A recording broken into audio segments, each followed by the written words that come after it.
দেশের সর্ববৃহৎ শরিয়া ভিত্তিক ব্যাংক ইসলামী ব্যাংক একসময় যে ব্যাংকটি ছিল আস্থার প্রতীক, গত কয়েক বছরে নানা চড়াই উতরাই আর অস্থিতিশীলতায় সেই ব্যাংকের ভিত-আজ টালমাটাল। বিশেষ করে মালিকানা পরিবর্তন এবং একটি বিশেষ গোষ্ঠীর বিরুদ্ধে অর্থ লোপাটের অভিযোগ ওঠার পর থেকেই অস্থিরতা পিছু ছাড়ছে না এই প্রতিষ্ঠানটির। সেই অস্থিরতার নতুন মাত্রা যোগ হলো রোববার। এদিন সকাল থেকে রাজধানীর দিলকুশায় ইসলামী ব্যাংকের প্রধান কার্যালয়ের সামনে জড়ো হতে থাকেন ইসলামী ব্যাংক গ্রাহক ফোরাম ব্যানারে বেশ কিছু মানুষ।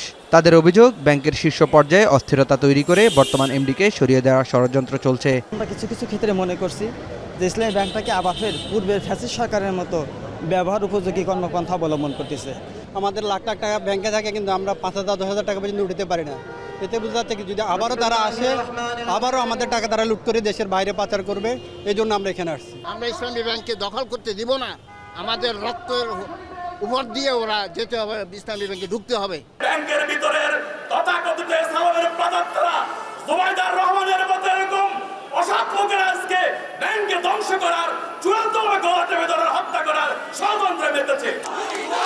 এমন উত্তপ্ত পরিস্থিতিতে ব্যাংকটির ব্যবস্থাপনা পরিচালক ওমর ফারুক কার্যালয়ে প্রবেশের চেষ্টা করলে তাকে আটকে দেন আন্দোলনকারীরা।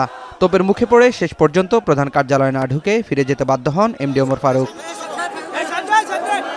পরে এখন টিভির সাথে কথা বলেন তিনি, জানান ব্যাংকের স্বাভাবিক কার্যক্রম ব্যাহত হোক এমনটা তিনি চান না। কোনো ধরনের অবৈধ হস্তক্ষেপ ছাড়াই ব্যাংকটির সুন্দরভাবে পরিচালিত হবে এমন প্রত্যাশা তার। আমি কোনো মন্তব্য করতে পারতেছি না। আমি চাচ্ছি যে ব্যাংকটা ভালো থাকুক।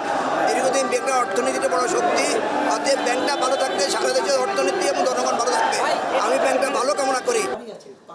এমন পরিস্থিতির দিকে বিশেষ নজর আছে বাংলাদেশ ব্যাংকের, এমনটি জানালেন মুখপাত্র আরিফ হোসেন খান। এটা যদি চলতে থাকে গ্রাহক আস্থা বিনষ্ট হতে পারে, টোটাল ব্যাংকটার উপরই একটি কালো ছায়া নেমে আসতে পারে। বাংলাদেশ ব্যাংক এই বিষয়গুলো গভীরভাবে মনিটর করছে এবং যখন প্রয়োজন মনে করবে বাংলাদেশ ব্যাংক তখনই এই বিষয়ে অবশ্যই হস্তক্ষেপ করবে। নাঈম কামাল, এখন, ঢাকা।